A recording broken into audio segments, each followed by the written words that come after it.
Hello' and welcome back to Ankuran Asia's academy. অংকুৰণ এচিয়াছ একাডেমিৰ অন্য এটি ভিডিঅ'লৈ আপোনালোক সকলোকে স্বাগতম জনাইছোঁ। আৰু আমাৰ কমেণ্ট ছেকশ্যনত ৰিকুৱেষ্ট আহি আছিলে PNRD এক্সামৰ কাৰণে ষ্টেটিক জিকে লাগে।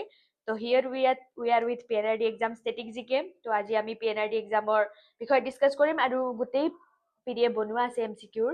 আৰু এই MCQটো আমি কৰিছোঁ অসমীয়া ইংলিছ দুইটা লেংগুৱেজ আছে, বাইলিংগুৱেল আছে। কাৰোবাক PDF লাগিলে কমেণ্ট ছেকশ্যনত জনাব, আমি এই PDF আপোনালোকক প্ৰভাইড কৰি দিম।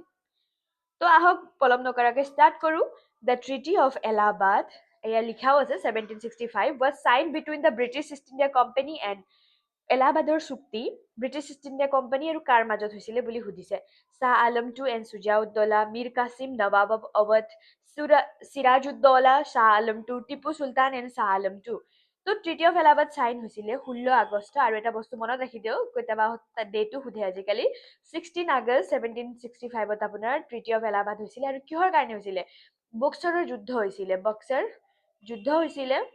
যুদ্ধ হোৱাৰ পিছত বেটেল অফ বক্সাৰ বুলি কয় 1764। তো এই যুদ্ধৰ ফলস্বৰূপে চুক্তি স্বাক্ষৰ কৰা হৈছিলে ব্ৰিটিছাৰ্ছ আৰু ৰজা আছিলে, সেইটো আছিলে শ্বাহ আলম টু আৰু সুজাউদ্দৌলা।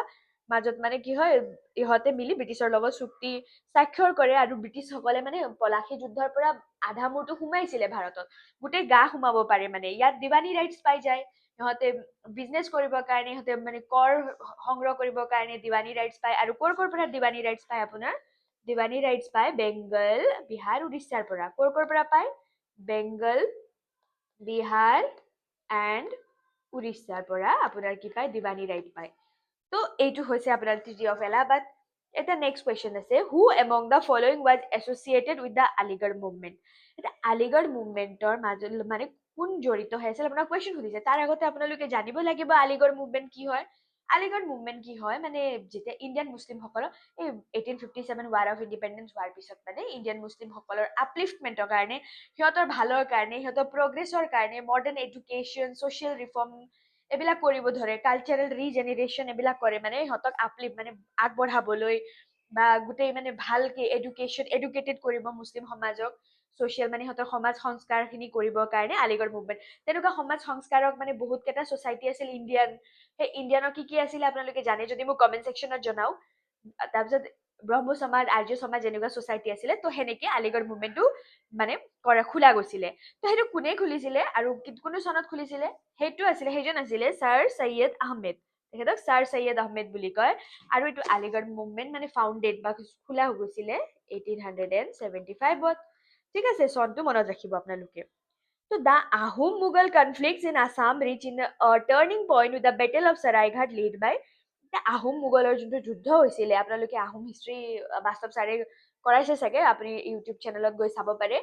তো আহোম মোগলৰ যোনটো বিদ্ৰোহ হৈছে সেইটো মানে বেটেল অফ চৰাইঘাট, যোনটো মানে শৰাইঘাটৰ যুদ্ধত মানে কাৰ নেতৃত্বাধীনত হৈছিলে? এইটোতো আপোনালোকে চবেই জানে, লাচিত বৰফুকনৰ নেতৃত্বাধীনত মানে ধুনীয়াকে এইটো শৰাইঘাটৰ যুদ্ধ হৈছিলে আৰু মোগলক খেদি পঠিয়াইছিলে। আৰু লাচিত বৰফুকনে কি কৈছিলে? দেশতকৈ মোমাই মানে কি কয় ডাঙৰ নহয় বুলি মোমায়েককো হত্যা কৰি গড় নিৰ্মাণ কৰিছিলে। এই গোটেই কাহিনীটো জানেই চাগে। আৰু আমাৰ ডিছকাশ্যন কৰা হৈছে বেলেগ ভিডিঅ'টো মোগল হিষ্ট্ৰীৰ বিষয়ে, তো সেইটো চাই ল'ব। সেইকাৰণে মই ডিটেইলছত নকওঁ এইটো বস্তু। ঠিক আছে, তো এইটো লাচিত বৰফুকন আছে ডেফিনেটলি আনচাৰ আপোনাৰ। The Cripps mission failed primarily because, Cripps mission যোনটো আছিলে 1942 চনত মানে ভাৰতত পঠিয়াইছিলে স্বাধীনতা আন্দোলনৰ মানে যেতিয়া চলি আছিলে। তো 1942 চনত কি কৰে, ক্ৰিপছ মিছন পঠিয়াই ভাৰতত। তো মানে কি কৰে, ইণ্ডিয়ানছ সকলক মানে হেৰি কৰে, ৱৰ্ল্ড ৱাৰৰ টুৰ পিছত মানে এনেকে কয় আৰু আপোনালোকক মানে আমি ডমিনেণ্ট ষ্টেটাছ দিম। গোটেই ফুল ফ্লেজত আমাক মানে স্বাধীনতা নিদিয়ে, মানে আধৰুৱা স্বাধীনতা দিব মানে, সেনেকে কৈ পঠায়। তেতিয়া মানে কি হয়, আপোনাক সুধিছে কিয় ব্যৰ্থ হৈছিলে?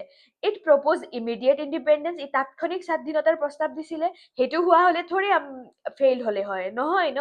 তো এইটো হ'বই নোৱাৰে আপোনাৰ অপশ্যন। তো it did not include princely state, ইয়াত দেশীয় ৰাজ্যসমূহ এইটোও নহয় ইমান প্ৰাইমেৰিলি, কাৰণ নহয় প্ৰাইমেৰী কাৰণ। Congress reject the proposal of dominant status, it abolish the constitution assembly. এই দুটা ভিতৰত কোনটো শুদ্ধ হ'ব? Congress rejected the proposal of dominant status. মানে ডমিনেণ্ট ষ্টেটাছৰ প্ৰস্তাৱ ভাৰতে মানে নাকচ কৰি দিছিলে। এইটোত আৰু এটা বস্তু মনত ৰাখিব, মহাত্মা গান্ধীয়ে কি কয়, ভাৰতীয় জাতীয় কংগ্ৰেছৰ মানে মহাত্মা গান্ধীয়ে কয় ক্ৰিপছ মিছনক পষ্ট ডেটেড চেক বা দেউলীয়া বেংকৰ ভৱিষ্যত। এটা মানে কি হয়, দেউলীয়া বেংকৰ ভৱিষ্যতৰ চেক মানে সেইটো বুলি কৈছিলে, যেতিয়া দেউলীয়া বেংক এটাত গৈ পেলাই মানে চেক এটা জমা দিব, পাব জানো পইচা? নাপায় ন, সেনেকুৱা কৈছে মানে। তহঁতি মানে আগতে কৰা হলেও বেলেগ কথা, সেইটো কোৱা নাই, বাট এতিয়া মানে একো কৰি লাভ নাই, আমাক পুৰা স্বাধীনতা, পূৰ্ণ স্বাধীনতা লাগে, আধৰুৱা নহয়। সেইকাৰণে এইটো কংগ্ৰেছে ৰিজেক্ট কৰাৰ কাৰণে এইটো কি হ'ল, ফেইল হ'ল। ঠিক আছে, আপোনালোকে কি গম পালে? চাৰ্ট ষ্টেফৰ্ড ক্ৰিপছক পঠাইছিলে আৰু ক্ৰিপছ মিছন 1942 চনত আহিছিলে। তো permanent settlement introduced by Lord Cornwallis was mainly implemented in, এতিয়া এটা বস্তু মনত ৰাখক, পাৰ্মানেণ্ট সেটেলমেন্ট, অকে, প্ৰৱৰ্তিত চিৰস্থায়ী বন্দোবস্ত কোনে ইন্ট্ৰডিউস কৰিছিলে? সেইটো আছিলে লৰ্ড কৰ্ণৱালিছ। লৰ্ড কৰ্ণৱালিছে কৰিছিলে। আৰু এইটো কোনটো জেগাত কৰিছিলে সেইটো আপোনাক কৈছে, যে Bombay presidency, Madras presidency, Bengal presidency নে পাঞ্জাব? সেইটো কৰিছিলে বেংগল প্ৰেচিডেন্সিত। ঠিক আছে, কোনটো জেগাত কৰিছিলে? বেংগল প্ৰেচিডেন্সিত কৰিছিলে। Which of the following best describe stagflation? Stagflation মানে কি বুজাইছে আপোনাক সুধিছে। যেতিয়া ষ্টেগফ্লেশ্যন মানে হৈছে, যেতিয়া মানে কি হয়, পইচা মানে প্ৰাইচ, যিকোনো বস্তুৰ মূল্য বাঢ়ে, মূল্য বৃদ্ধি হয় মানে তীব্ৰ গতিত। এফালে আকৌ কি হয়, ইকনমি শ্ল' গ্ৰোথ, মানে ধীৰ অৰ্থনৈতিক বিকাশ হয়, অৰ্থনীতি স্থবিৰ হৈ পৰে, তাৰ প্ৰতি কৰ্ম সংস্থাপনৰো অভাৱ হয়, তাৰপিছত উচ্চ নিবনুৱা সমস্যা থাকে। এই এইটোকে মানে ষ্টেগফ্লেশ্যন বুলি কোৱা হয়। তো ইয়াত সুধিছে তলৰ কোনটো আটাইতকৈ ভালদৰে বৰ্ণনা কৰিছে। মই কি ক'লো, তিনিটা বস্তু ক'লো নাই? হাই গ্ৰোথ হাই গ্ৰোথ হ'বই নোৱাৰে, ইয়াত কি হয়, প্ৰাইচ ৰাইজ হয়, প্ৰাইচ বাঢ়ে আপোনাৰ, কিন্তু এফালে এমপ্লয়মেন্ট আপোনাৰ দিব নোৱাৰে, তাৰপিছত এফালে মানে ইকনমি কি হয়, শ্ল' হৈ যায়। তো সেইটোকে কয় ষ্টেগফ্লেশ্যন। ইয়াত কোনটো হয়, এইটো কুৱেশ্যন আনসাৰ মই এইখিনি বুজাই দিলো। ষ্টেগফ্লেশ্যন মানে কি হয়, প্ৰাইচ ৰাইজ হয়, মুদ্ৰা মানে মুদ্ৰাৰ হেৰি কি কয়, মুদ্ৰাৰ মূল্য বাঢ়ে, এফালে আকৌ ইকনমি কি হয়, স্থবিৰ হৈ যায় আৰু এমপ্লয়মেন্ট নাথাকে। এমপ্লয়মেন্ট মানে মানে একেবাৰে প্ৰব্লেম হয়। তো ইয়াত কোনটো অপশ্যন খাটিব, মোক কমেন্ট ছেকশ্যনত জনাওক। আপোনালোকে কিবা লজিকেল লগাব পাৰে, আনচাৰত লজিক লগাব পাৰে, মই চাওঁ। এইটো কমেন্ট ছেকশ্যনত জনাওক, যদিহে নাজানে মই আপোনালোকক কমেন্ট ছেকশ্যনত আনচাৰটো দি দিম। ঠিক আছে, এইটো আপোনালোকৰ কাৰণে হোমৱৰ্ক। তো আপোনাক সুধিছে the repo rate is the rate at which, repo rates কি বুলি সুধিছে। ৰেপো ৰেট কি হয়, যোনটো বস্তু banks lend to R B I, বেংকে মানে আৰ বি আইক পইচা দিয়ে, নে আৰ বি আই কমাৰ্চিয়েল বেংকক পইচা দিয়ে, নে গভৰ্ণমেণ্ট বৰোজ, গভৰ্ণমেণ্টে বেংকৰ পৰা পইচা লয়, নে বেংকে কাষ্টমাৰক দিয়ে। তো এইটো শুদ্ধ উত্তৰ হ'ব আৰ বি আই লেণ্ডছ টু কমাৰ্চিয়েল বেংক। কি হয় মানে, সুতৰ হাৰ, এইটো ৰেপো ৰেট কি হৈছে, সুতৰ হাৰ, ইন্টাৰেষ্ট ৰেট, যি হাৰত মানে ভাৰতীয় ৰিজাৰ্ভ বেংকে বাণিজ্যিক বেংকসমূহক চৰকাৰী প্ৰতিভূতিৰ বিপৰীতে মানে চুটি ম্যাদী ঋণ প্ৰদান কৰে। ঠিক আছে, বেংকসমূহৰ পুঁজিৰ নাটনি হলে তেওঁলোকে মানে কম হাৰত, কম মানে হেৰি পাৰ্চেন্টেজত কি পাৰে, টকা ধাৰলৈ ল'ব পাৰে। আৰু ৰেপো ৰেট আপোনাৰ সদ্যহতে কিমান পাৰ্চেন্ট হয়, 5.25% হয় ৰেপো ৰেট। ঠিক আছে, এতিয়া বৰ্তমানৰ ৰেপো ৰেটৰ প্ৰাইচ এটা ইমান চলি আছে, 5.25 এতিয়া বৰ্তমানৰ। মই কাৰেণ্টটো কৈ দিলো আপোনালোকক। ঠিক আছে, 2026 এতিয়া কি চলি আছে, ৰেপো ৰেট কাৰেণ্টলি 5.25%। এইটো কি কৰে, আৰ বি আই মানে কি কৰে, যেতিয়া মানে বেংকসমূহৰ পুঁজিৰ নাটনি হয়, তেতিয়াহ'লে আৰ বি আইৰ পৰা ইমান হাৰত, মানে ইমান শতাংশত মানে কি কৰে, পইচা আনিব পাৰে, বেংকক ঋণ দিয়ে মানে, বাণিজ্যিক বেংকসমূহক। ঠিক আছে, which sector contributes the highest share to India's GDP in recent years? ইয়াত সুধিছে মানে সাম্প্ৰতিক বছৰবোৰত ভাৰতৰ জিডিপিলৈ কোনটো খণ্ডই মানে সৰ্বাধিক অৱদান আগবঢ়াইছে। তো ইয়াত মই পাৰ্চেন্টেজ লিখি আছো। এগ্ৰিকালচাৰে আপোনাক মানে 16ৰ পৰা 17% মানে কি কৰে, দি আছে জিডিপিলৈ। মানে ইণ্ডাষ্ট্ৰীয়ে কিমান কৰি আছে আপোনাৰ, ইণ্ডাষ্ট্ৰীৰ পাৰ্চেন্টেজ হৈছে 25.3% টু 27.6%। সার্ভিসে কিমান দি আছে, সার্ভিস সেক্টরে আমার জিডিপি 54.9% টু 56.4%। ঠিক আছে, আৰু ইণ্ডাষ্ট্ৰী মই অলৰেডি ক'লো। আৰু মাইনিঙে আমাক কিমান দি আছে, মাইনিঙৰ পৰা কিমান পাই আছো আমি, মাইনিঙৰ পৰা একেবাৰে কম আছে হাৰ। কম সুধিলে আপুনি মাইনিং দিব আনসাৰ, আৰু বেছি সুধিলে আপোনালোকে নিজে গম পালে। 54.9% সাৰ্ভিসে দি আছে, সেৱাই দি আছে। তো আমাৰ উত্তৰ 50%তকৈ ওপৰত মানে কন্ট্ৰিবিউট কৰি আছে জিডিপিত। তো আপোনাৰ শুদ্ধ উত্তৰ হ'ব সার্ভিসেস। ঠিক আছে, Question number 9. The tea garden community of Assam is primarily linked to which economic activity? মানে অসমৰ চাহ বাগিচাৰ সম্প্ৰদায় মূলত কোনটো অৰ্থনৈতিক কাৰ্যকলাপৰ সৈতে জড়িত? এনেকুৱা কুৱেশ্যনো আহে। ইয়াতোতো কনফিউজ হ'ব পাৰে ন আপোনালোকে, মাইনিঙে কৰে নে ফিচিঙত বেছিকে আছে, নে প্লান্টেশ্যন এগ্ৰিকালচাৰ কৰে নে হেণ্ডলুম। তো আপোনাৰ শুদ্ধ উত্তৰ হ'ব প্লান্টেশ্যন এগ্ৰিকালচাৰ, ৰোপণ কৃষি কৰে। টি গাৰ্ডেন মানে ইকনমিক এক্টিভিটি, য'ৰ পৰা মানে পইচা ঘটিব পাৰে, সিহঁতে কি কৰে, ৰোপণ কৃষি কৰে। ঠিক আছে, এটা কুৱেশ্যন নম্বৰ 10 লৈ আহো। Which organisation regulates the securities markets in India? ভাৰতৰ মানে ছিকিউৰিটিজ বজাৰটো কোনটো সংস্থাই নিয়ন্ত্ৰণ কৰে?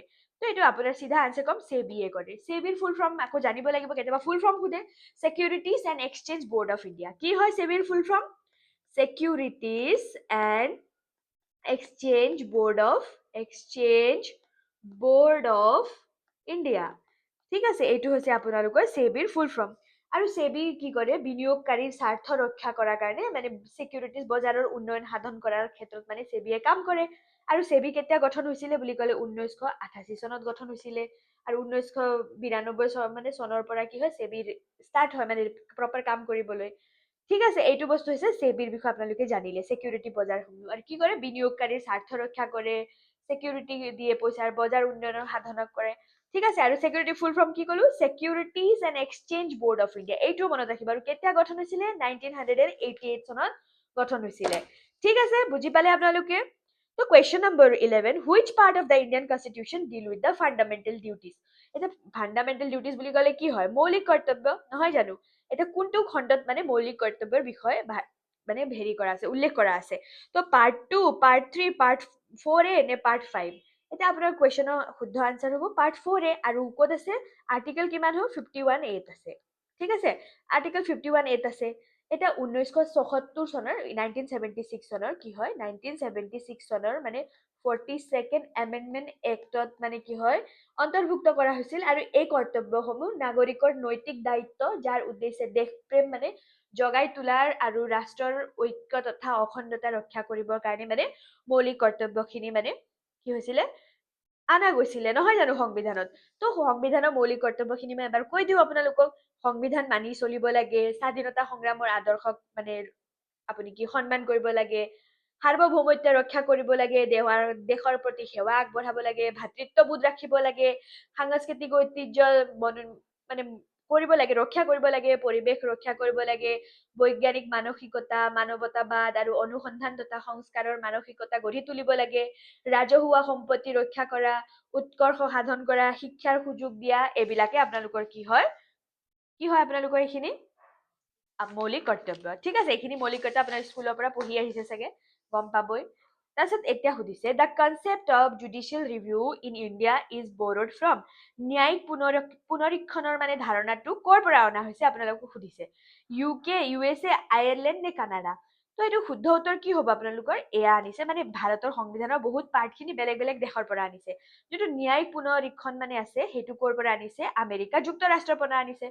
তো এই নীতি অনুসৰি মানে উচ্চতম ন্যায়ালয় বা উচ্চ ন্যায়ালয়ে চৰকাৰৰ যিকোনো আইন বা কাৰ্যক সাংবিধানিক বৈধতাৰ বাবে পৰীক্ষা কৰিব পাৰে। ঠিক আছে, কি কৰিব পাৰে? এই নীতি অনুসৰি উচ্চতম ন্যায়ালয় বা উচ্চ ন্যায়ালয়ে চৰকাৰৰ যিকোনো আইন, বুজিছে, যিকোনো আইন বা কাৰ্যক সাংবিধানিক বৈধতাৰ বাবে পৰীক্ষা কৰিব পাৰে।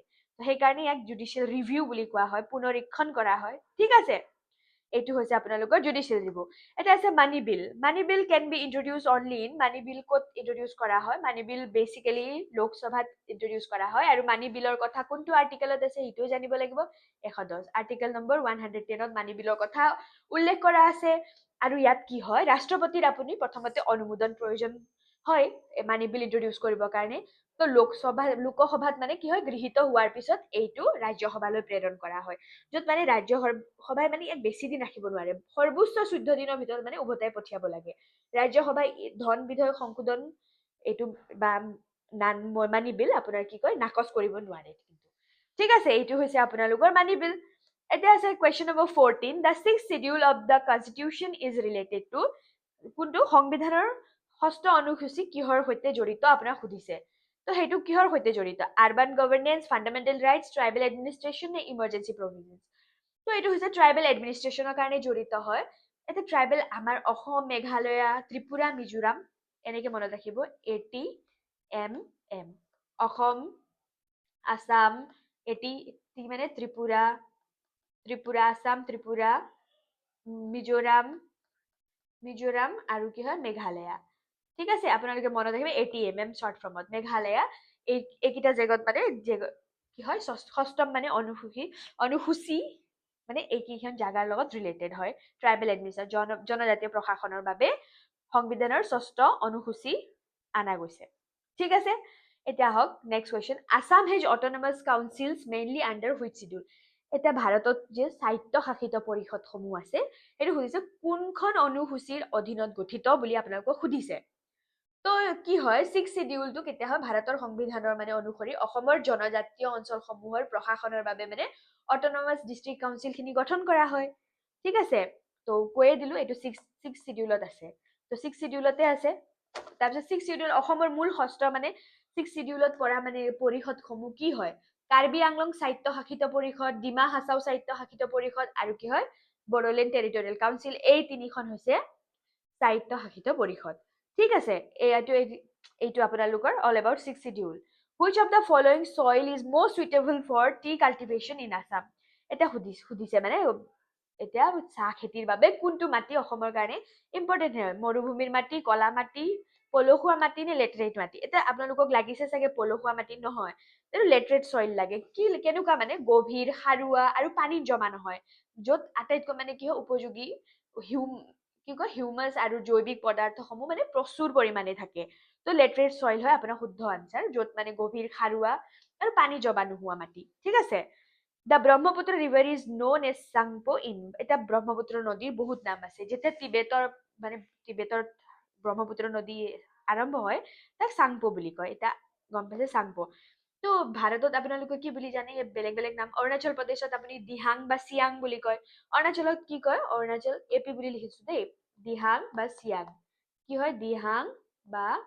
চিয়াং চিয়াং বুলি কয় অৰুণাচল প্ৰদেশত আৰু যেতিয়া মানে কি হয় অসমলৈ আহে প্ৰৱেশ কৰে এইটোৰ নাম আমাৰ ব্ৰহ্মপুত্ৰ আৰু যেতিয়া বাংলাদেশলৈ প্ৰৱেশ কৰে ইয়াৰ নাম কি হয় যমুনা নদী বুলি কয় কি হয় যমুনা নদী হৈ পৰে ঠিক আছে আৰু অসমতো ব্ৰহ্মপুত্ৰ সবেই জানেই ব্ৰহ্মপুত্ৰ অসমত কোৱা যায় তো এইটো হৈছে আপোনালোকৰ ব্ৰহ্মপুত্ৰ নদীৰ বিষয় which national park in Assam is a UNESCO world heritage site এতিয়া ইউনেস্কো ৱৰ্ল্ড মানে ৰাষ্ট্ৰীয় উদ্যান ইউনেস্কোৰ মানে বিশ্ব ঐতিহ্য ক্ষেত্ৰ কোনখন এইটো হৈছে মানস নেশ্যনেল পাৰ্ক অবভিয়াছলি মানস নেশ্যনেল পাৰ্ক হয় 1985 চনত ইউনেস্কো ৱৰ্ল্ড হেৰিটেজ চাইট পাইছিলে তাৰপিছত আৰু কোনে পাইছিলে কাজিৰঙা নেশ্যনেল পাৰ্কেও একে চনতে ইউনেস্কোৰ মানে কি হয় হেৰিটেজ চাইট ৱৰ্ল্ড হেৰিটেজ চাইটৰ মানে পাইছিলে তাৰপিছত আৰু এখন আছে নতুনকে আমাৰ ইউনেস্কো ৱৰ্ল্ড হেৰিটেজ চাইটত অন্তৰ্ভুক্ত হোৱা কি হয় আপোনালোকে মোক কমেণ্ট ছেকশ্যনত এইটো জনাব ঠিক আছে আপোনাৰ তিনিটা আছে এতিয়া আমাৰ ইউনেস্কো ৱৰ্ল্ড হেৰিটেজ চাইট তাৰ ভিতৰত মই দুটা কৈ দিলো মানস আৰু কাজিৰঙা আৰু এটা আপোনালোকে কওক কি হয় মোক কমেণ্ট ছেকশ্যনত আনচাৰ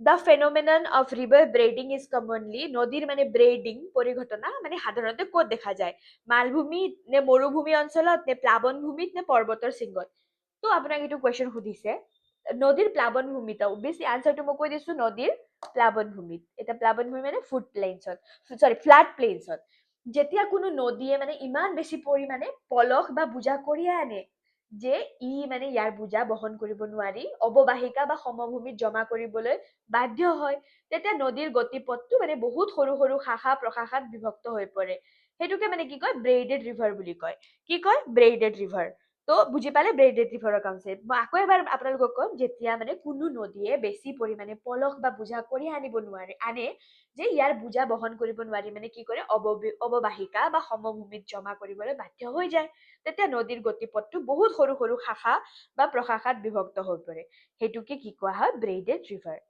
তো ৰিভাৰ ব্ৰেডিং আপোনালোকে গম পালে আৰু ক'ত হয় ফ্লাড প্লেন প্লাৱন ভূমিত হয় আৰু অসমৰ মানে ব্ৰহ্মপুত্ৰ নদী হৈছে একেবাৰে ব্ৰেইডেড ৰিভাৰৰ মানে কি হয় প্ৰাইম এক্সাম্পল বা ধ্ৰুৱক উদাহৰণ ঠিক আছে বুজি পালে এতিয়া আহো কুৱেশ্যন নম্বৰ 20 লৈ which neighbour country share the longest international border with Assam এইটো কুৱেশ্যন আহি থাকিব পাৰে আছামে মানে দুটা দেশৰ সৈতে মানে নেইবাৰিং কাণ্ট্ৰিজৰ সৈতে আমাৰ বৰ্ডাৰ শ্বেয়াৰ কৰে এটা হৈছে ভূটান কাৰ লগত কৰে ভূটানৰ লগত কৰে ভূটানৰ উত্তৰ দিশে কৰে নৰ্থ ঠিক আছে আৰু এটা হৈছে বাংলাদেশ বাংলাদেশৰ কোনফালে কৰে সাউথ বা সাউথ ৱেষ্টত কৰে বাংলাদেশ সাউথ বা অৰ সাউথ ৱেষ্ট ক'ত কৰে সাউথ বা সাউথ ৱেষ্টত কৰে এটা আসাম আৰু ভূটানে মানে কিমান কিলোমিটাৰ কৰে মই কৈ দিওঁ আসাম আৰু ভূটান কিমান কিলোমিটাৰ কৰে 267 কিলোমিটাৰ বৰ্ডাৰ শ্বেয়াৰ কৰে আৰু বাংলাদেশৰ লগত কিমান কৰে 263 কিলোমিটাৰ বৰ্ডাৰ শ্বেয়াৰ কৰে তো ইয়াৰ পৰা আপোনালোকে গম পালে কাৰ লগত কৰে বেছিকে Bhutan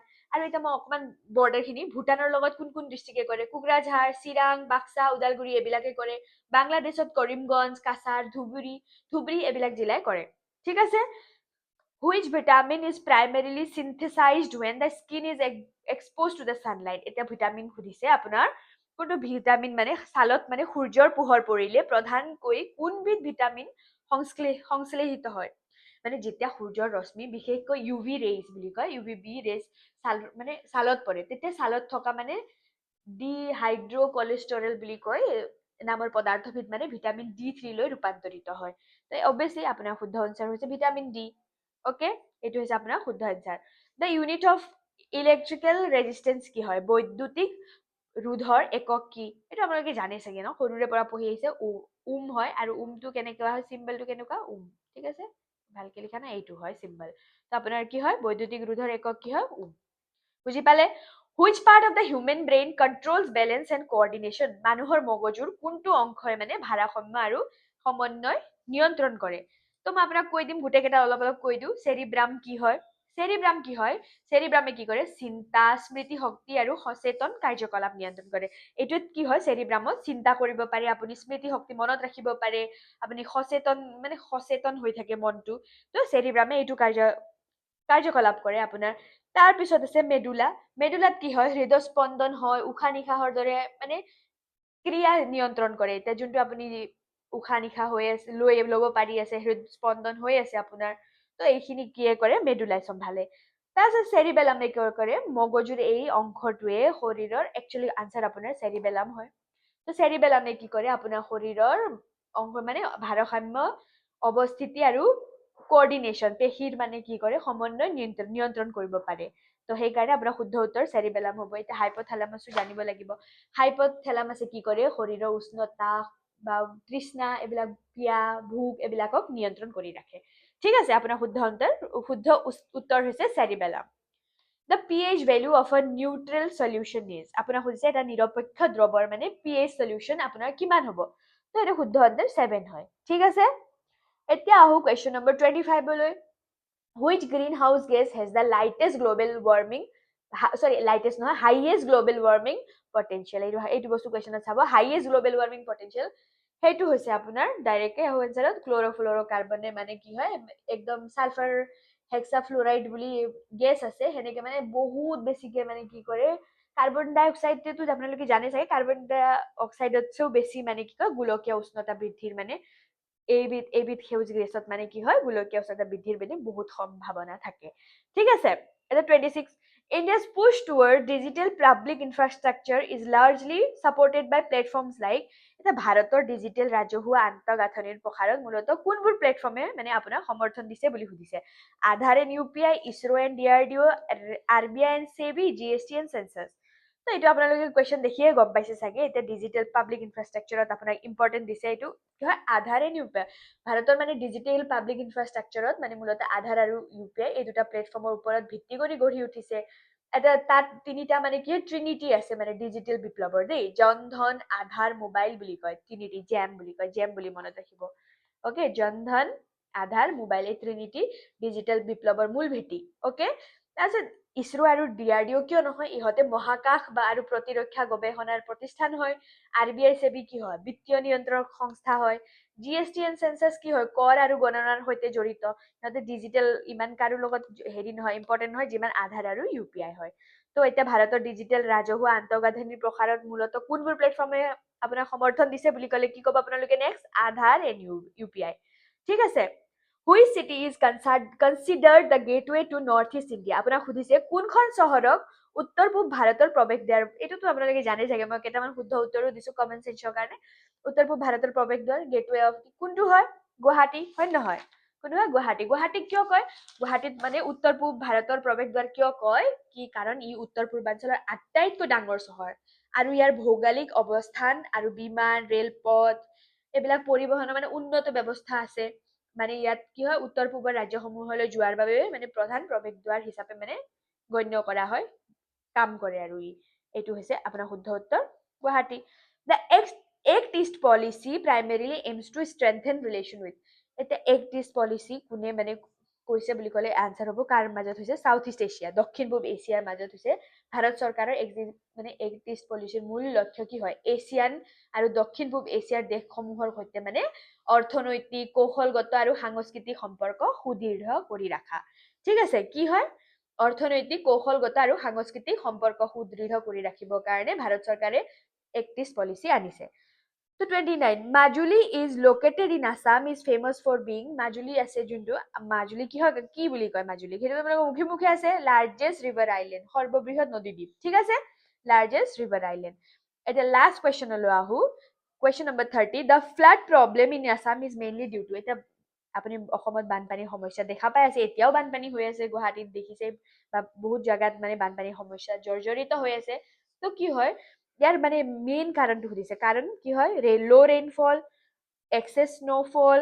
heavy monsoon and river siltation আপোনাক সুধিছে এইটো কি হয় আপোনাৰ কি হয় প্ৰবল মৌচুমী বৰষুণ আৰু নদীৰ পলস জমা হোৱাৰ বাবে মানে কি হৈছে এইটো হয় প্ৰাইমেৰী কাৰণ প্ৰবল মৌচুমী বৰষুণ এতিয়া লো ৰেইনফলটো হ'ব নোৱাৰে কমন আপোনালোকে এইখিনি জানে কম বৰষুণ হ'লে বানপানী নহয় আমাৰ স্নোফল দেখিছে ক'ত ইয়াত তো কি হয় মৌচুমী জলবায়ু প্ৰৱেশ কৰাৰ পিছত বৰষুণ হয় ইমান আৰু নদীৰ মানে পলস জমা হোৱাৰ কাৰণে কি হয় আমাৰ ইয়াত বানপানীৰ সমস্যা দেখা দিয়া যায় তো আজিলৈ থেংক ইউ ছ' মাছ ৰাখিছোঁ আৰু wishing you success in your PNRD exam preparation আপোনালোকে ভিডিঅ'টো কেনেকুৱা পালে আপোনালোকৰ কাৰণে লাভদায়ক হৈছে নে না আমাক কমেণ্ট ছেকশ্যনত জনাব আমি আৰু ভিডিঅ' আনিম PNRDৰ কাৰণে ৰিলেটেড তো থেংক ইউ ছ' মাছ আৰু কাৰোবাক যদি PDF লাগে আকৌ কৈছোঁ আপোনালোকে কমেণ্ট ছেকশ্যনত জনাব আপোনালোকে PDF পাই যাব